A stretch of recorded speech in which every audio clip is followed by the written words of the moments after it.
Pemerintah Kabupaten Lumajang fokus melayani pengungsi dan memperbaiki infrastruktur. Presiden Joko Widodo menjenguk budayawan MH Ainun Najib yang dirawat di Rumah Sakit Umum Pusat Dr. Sarjito, Yogyakarta.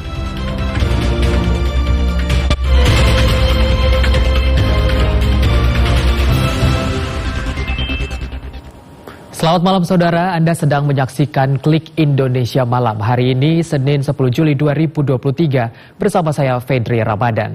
Dan saudara, inilah Klik Indonesia Malam selengkapnya.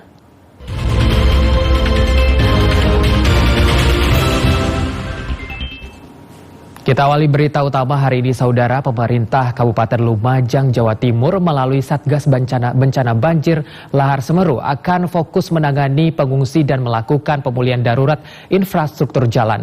Satgas akan bekerja semaksimal mungkin selama 14 hari pada masa tanggap darurat bencana banjir Lahar Semeru.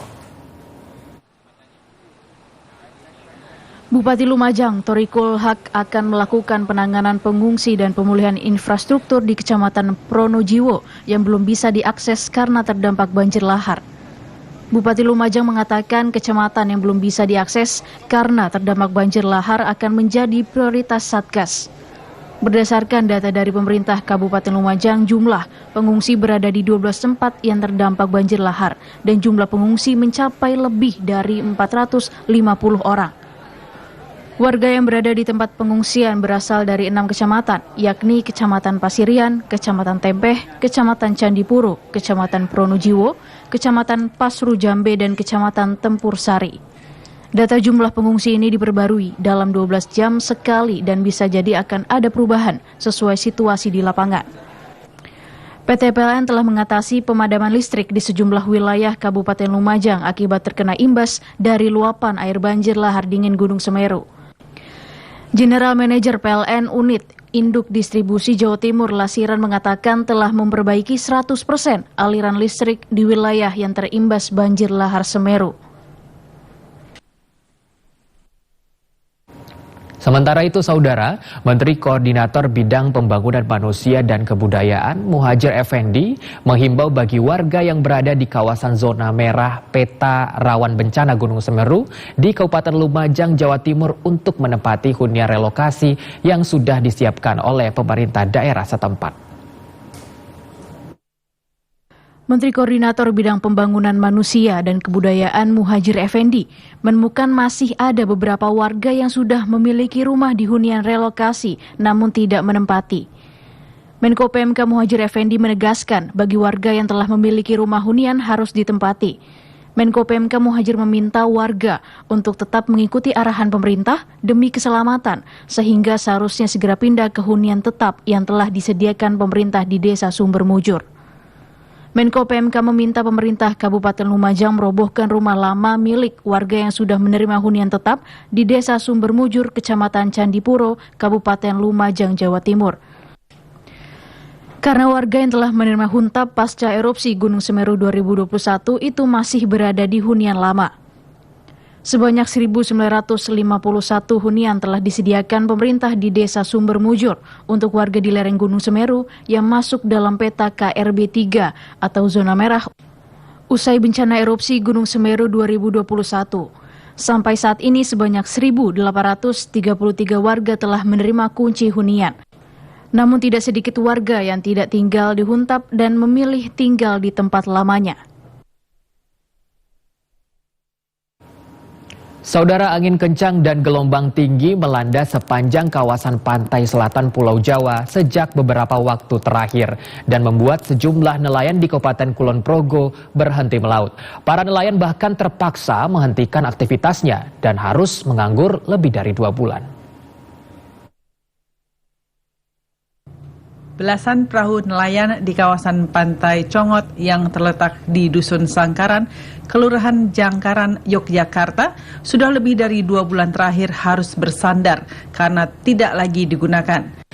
Ganasnya ombak dan angin pantai selatan daerah istimewa Yogyakarta yang terjadi sejak beberapa waktu lalu membuat para nelayan takut untuk melaut. Gelombang pantai selatan saat ini mencapai ketinggian 5 hingga 7 meter, sehingga jika dipaksakan melaut akan membahayakan keselamatan nelayan. Kondisi ini membuat perekonomian para nelayan menjadi terganggu karena sudah lebih dari 2 bulan terakhir ini mereka harus menganggur dan tidak mendapat penghasilan. Ya, ada 2 bulan nganggur, Pak. Cari serabutan di darat. Ya, macam-macam proyek atau terus ternak. Sebelumnya BMKG telah mengeluarkan peringatan dini potensi gelombang tinggi di wilayah Laut Selatan Pulau Jawa, khususnya Jawa Barat dan daerah istimewa Yogyakarta. Masyarakat yang tinggal dan beraktivitas di sekitar pantai diminta waspada dan berhati-hati. Jatmiko Hadi, TVRI Yogyakarta melaporkan.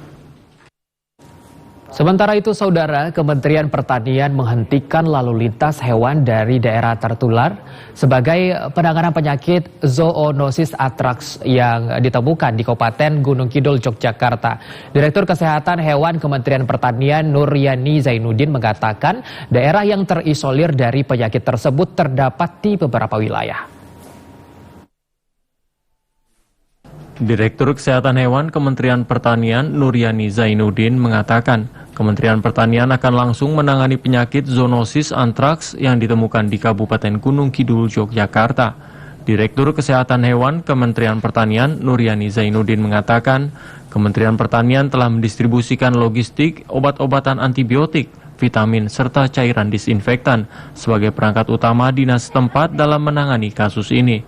Kementerian Pertanian berjanji akan melakukan investigasi kasus dengan pengambilan dan pemeriksaan sampel. Tujuannya untuk diagnosis, komunikasi, dan merencanakan strategi lanjutan. Pemerintah juga berencana menghentikan lalu lintas keluar dan masuk di lokasi tertular. Saat ini kasus pada ternak dan manusia terlokalisir di satu padukuhan, yaitu Duku Jati, Desa Candirejo, Kecamatan Semanu, Daerah Istimewa Yogyakarta. Kementerian Pertanian berharap masyarakat peduli dan memahami bahwa antraks dapat terus meningkat dengan memperkuat surveillance pada area endemik dan terancam. Sehingga jika ada kematian mendadak pada hewan, mengimbau masyarakat untuk melapor ke petugas terdekat agar dilakukan penelusuran lebih lanjut. Sementara itu, Saudara, Ketua Umum Partai Gerindra Indonesia Raya Prabowo Subianto pada acara konsolidasi se-Tangerang Raya memuji kepemimpinan Presiden Joko Widodo dalam mengendalikan pandemi COVID-19. Pujian tersebut diberikan di depan para kader dan juga simpatisan Partai Gerindra.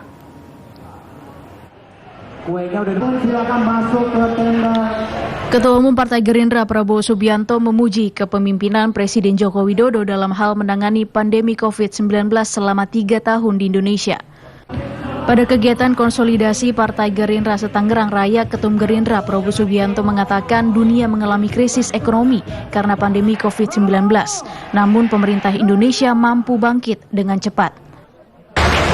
Ini adalah karena adanya kepemimpinan yang baik, karena ada pemerintahan yang baik. Dan untuk itu, saudara-saudara, di mana-mana saya mengatakan kita harus berani dan kita harus mau untuk mengakui kepemimpinan Presiden kita, Presiden Joko Widodo. Karena ibarat sebuah kapal, kalau nakodanya tidak benar, kapal itu tidak akan selamat, tidak akan sampai tujuan. Ketum Gerindra Prabowo menceritakan dirinya yang diajak bergabung dalam Kabinet Indonesia Maju. Ia mengungkapkan bersedia bergabung di pemerintahan Jokowi karena ingin menyelamatkan rakyat dan kekayaan negara. Menurutnya, dengan bersatu akan menghasilkan keamanan dan stabilitas. Ketum Gerindra Prabowo Subianto menyatakan Presiden Joko Widodo tidak akan mengizinkan harta kekayaan di Indonesia dijual murah ke negara lain.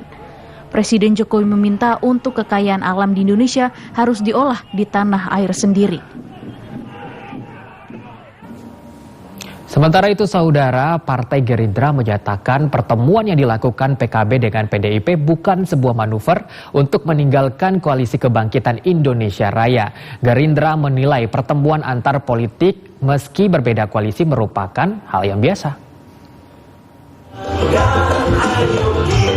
Ketua Harian DPP Partai Gerindra, Sufmi Dasko, mengungkapkan pertemuan yang dilakukan oleh Partai Kebangkitan Bangsa PKB dan Partai Demokrasi Indonesia Perjuangan PDIP hal yang biasa. Ia menilai pertemuan antara kedua partai yang dilakukan beberapa waktu lalu tersebut bukan manuver untuk meninggalkan Koalisi Kebangkitan Indonesia Raya atau KKIR. Dasko juga tidak merasa heran dan curiga, melainkan menganggap pertemuan tersebut bentuk bagi-bagi tugas dalam KKIR untuk menjalin komunikasi politik dengan koalisi atau parpol lain. Saya pikir PKB tidak bermanuver ya. Gerindra berkomunikasi dengan partai mana saja juga. Kita komunikasi dengan PKB. PKB juga mau berkomunikasi dengan partai mana juga, dia informasikan ke kita. Jadi saya pikir itu hal yang biasa. Kami berbagi-bagi tugas juga ini. Wakil Ketua DPR RI Sufmi Dasko juga mengatakan Gerindra telah mengetahui terlebih dahulu rencana perjumpaan kedua partai tersebut.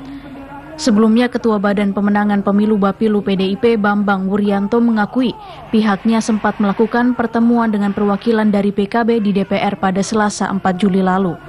Dalam pertemuan tersebut, kedua parpol membahas soal peluang untuk berkoalisi pada pemilu khususnya Pilpres 2024. Namun, pertemuan tersebut belum memutuskan sikap resmi dari PKB. Sejumlah informasi lainnya akan kami hadirkan setelah jeda pariwara berikut ini. Tetaplah bersama kami di Klik Indonesia Malam TVRI.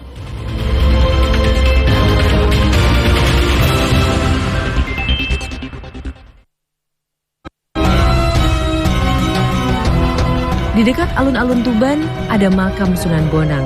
Menelusuri sejarah peradaban Islam di penjuru Nusantara, serta membahas lebih dalam perkembangan dan penyebaran agama Islam di tanah air. Kerukunan dan toleransi antarumat beragama ini adalah bukti nyata. Jejak Islam, setiap hari, pukul 4 waktu Indonesia Barat. Makamnya terletak di Desa Gesik Harjo, Kecamatan Palang, Kabupaten Tuban.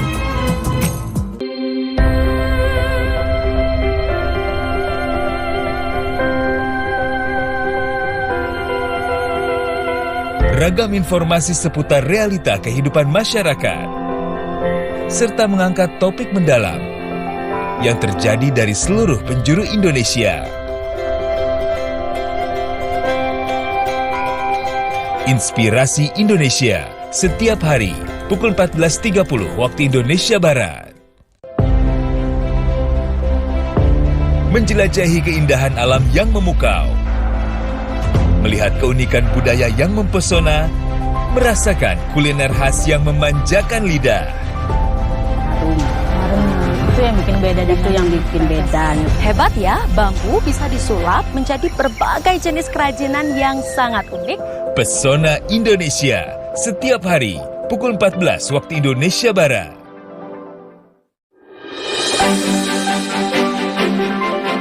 Pesta demokrasi akan menentukan siapa pemimpin pilihan rakyat.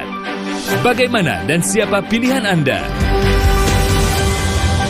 Saksikan Pilihan Rakyat, Senin hingga Jumat pukul 16 waktu Indonesia Barat. Hanya di TVRI.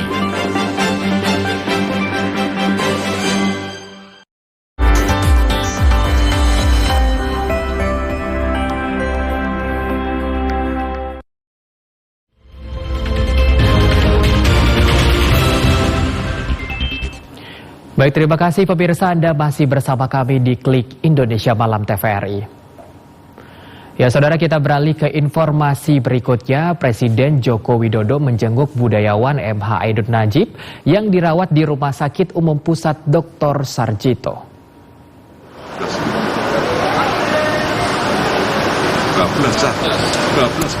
Iring-iringan Presiden Joko Widodo tiba di Rumah Sakit Umum Pusat Dr. Sarjito kurang lebih pukul 10 waktu Indonesia Barat.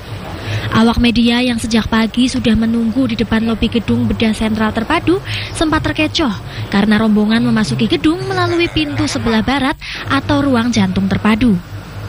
Presiden berada di lantai 3, tempat di mana budayawan MH Ainun Najib yang akrab disapa Cak Nun dirawat lebih kurang 15 menit. Usai menjenguk, Presiden Joko Widodo yang didampingi Mensesnek Praktikno hanya menyapa awak media dan tidak memberikan keterangan dan langsung meninggalkan rumah sakit.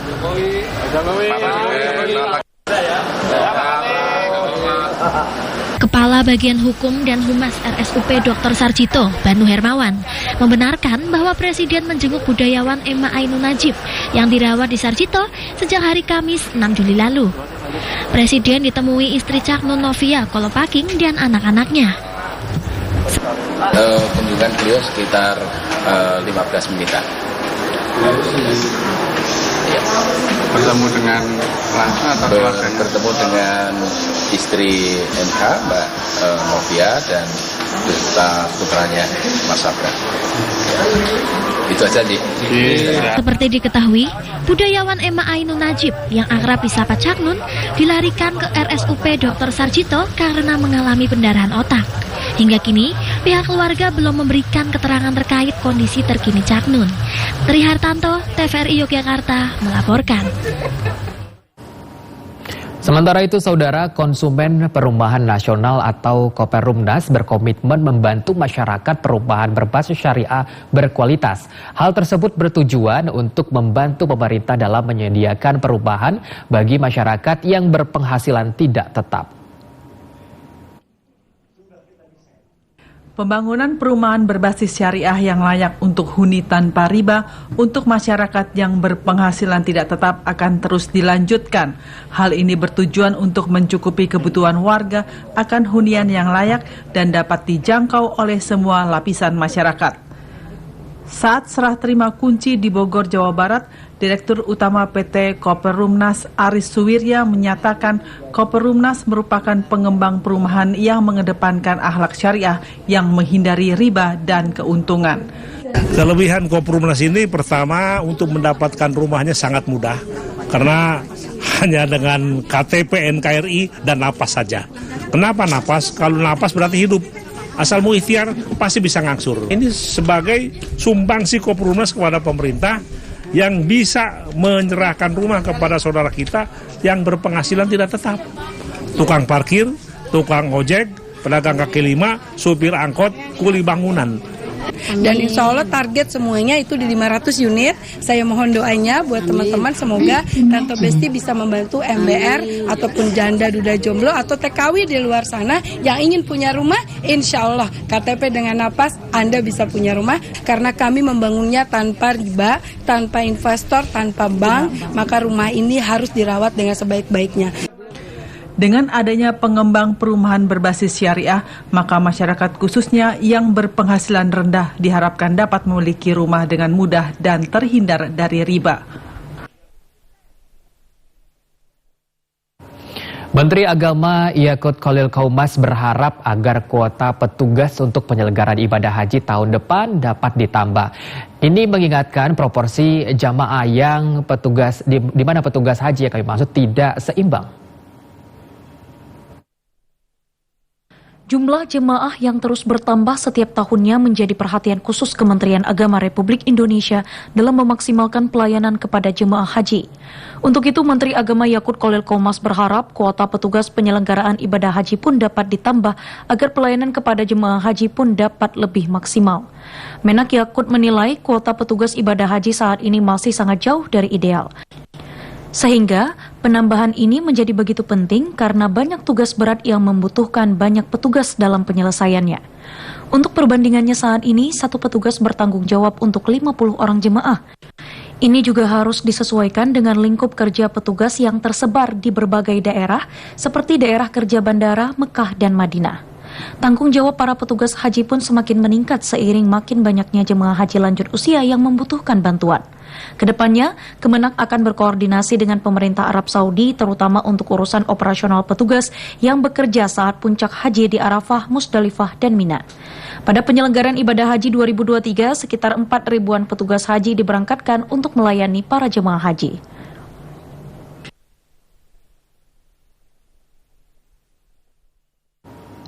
Sementara itu, Saudara, jelang tahun ajaran baru, warga di kota Atambua, Kabupaten Belu, Nusa Tenggara Timur mulai ramai untuk berburu perlengkapan sekolah. Sejumlah pusat perbelanjaan yang menjual perlengkapan sekolah mulai ramai diserbu warga. Sejumlah pusat perbelanjaan perlengkapan sekolah di kota Atambua, Nusa Tenggara Timur mulai ramai dikunjungi warga menjelang pembukaan tahun ajaran baru yang akan segera dimulai. Di salah satu pusat perbelanjaan di kota Atambua misalnya, sejak pagi hari warga mulai membanjiri pusat perbelanjaan untuk membeli seragam, alat tulis, serta sejumlah perlengkapan sekolah lainnya. Aktivitas seperti ini terus berlangsung setiap kali jelang masuk tahun ajaran baru. Hal ini pun menjadi berkah tersendiri bagi penjual peralatan sekolah karena meningkatkan omset bagi pedagang itu sendiri. Ini mudah tidak di tempat? Terjangkau. Ini mau beli pakaian apa untuk sekolah SMA atau SMP sekarang? SMP dan Bos. SMP dan Bosco. Kalau biasanya mau setiap tahunnya belanja perlengkapan sekolah di sini. Ya. Kalau untuk harga dengan kayak kualitas itu bagaimana di sini? Kualitas lumayan, harga itu terjangkau. Kebanyakan orang tua yang datang untuk membeli perlengkapan sekolah bersama anak, sehingga keperluan yang dicari dapat sesuai dengan ukuran serta kemauan anak yang menjalani tahun ajaran baru. Dari Kabupaten Belu, Andri Witak, TVRI NTT melaporkan. Saudara Presiden Republik Indonesia Joko Widodo menyapa warga dan wisatawan di Malioboro, Yogyakarta. Masyarakat tampak antusias dapat bertemu dengan Presiden Jokowi.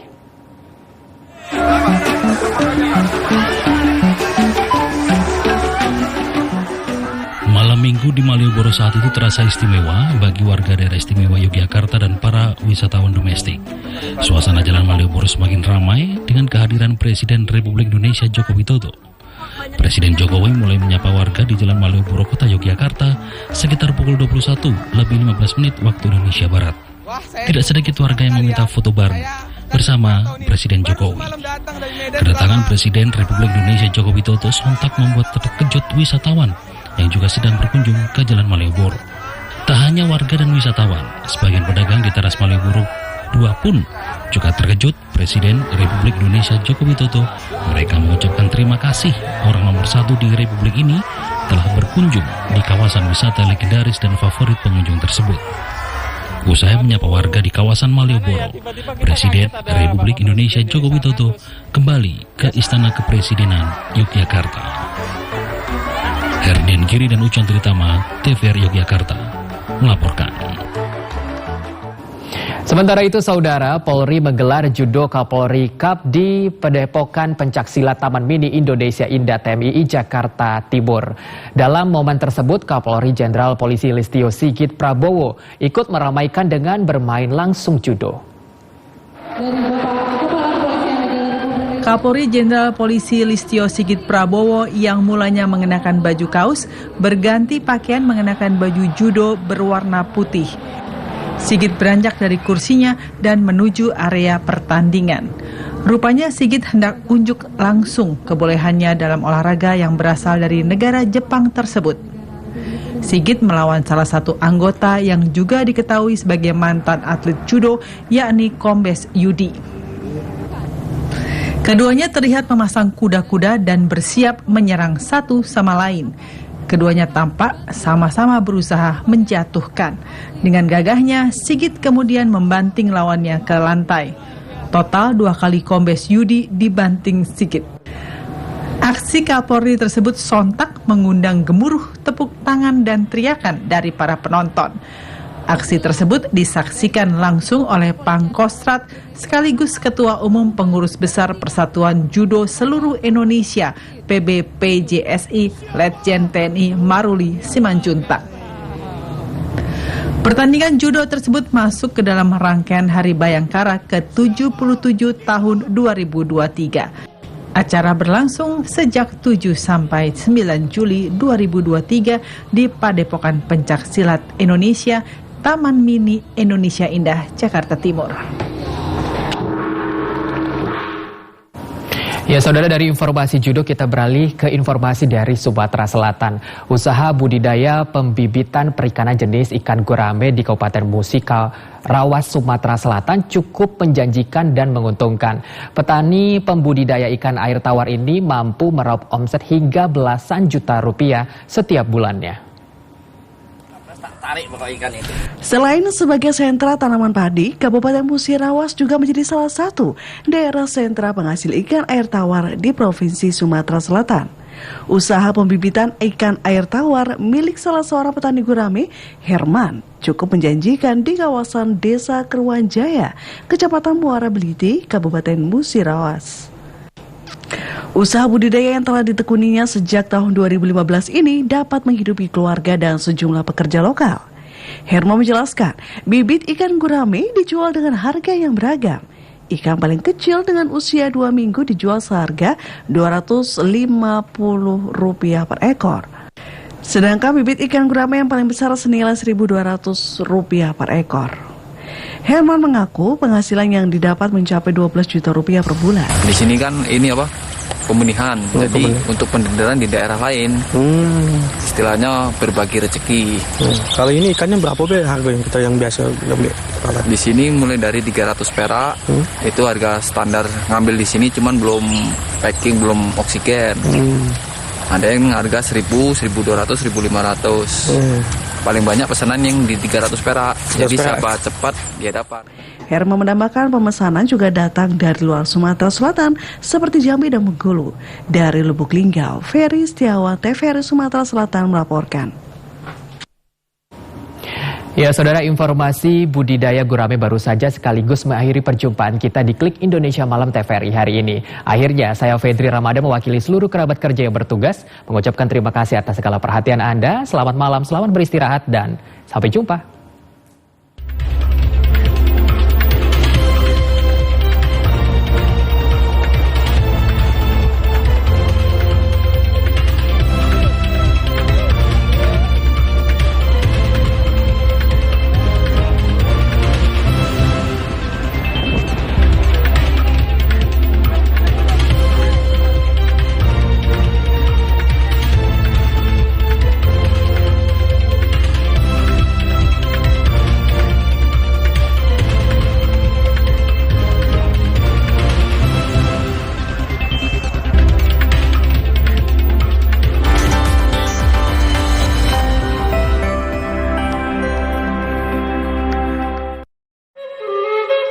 Warisan tidak selalu berupa harta ataupun benda.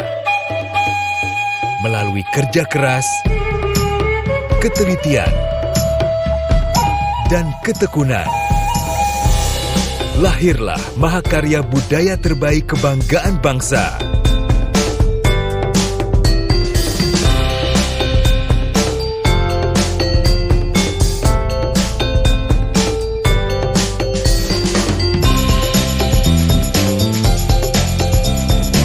Tercipta dari sentuhan ragam budaya Nusantara yang menjadikan Indonesia begitu kaya akan warna.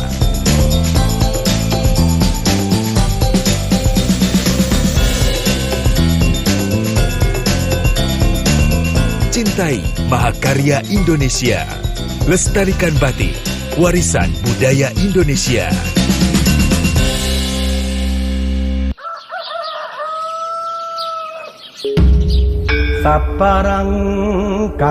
Peradaban bangsa Indonesia tidak lepas dari nilai-nilai tradisi dan budaya yang terjaga hingga kini.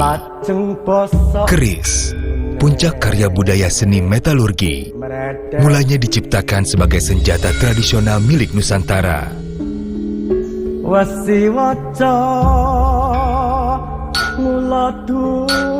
Keris, syarat makna dan nilai yang senantiasa hadir dalam setiap fase daur hidup.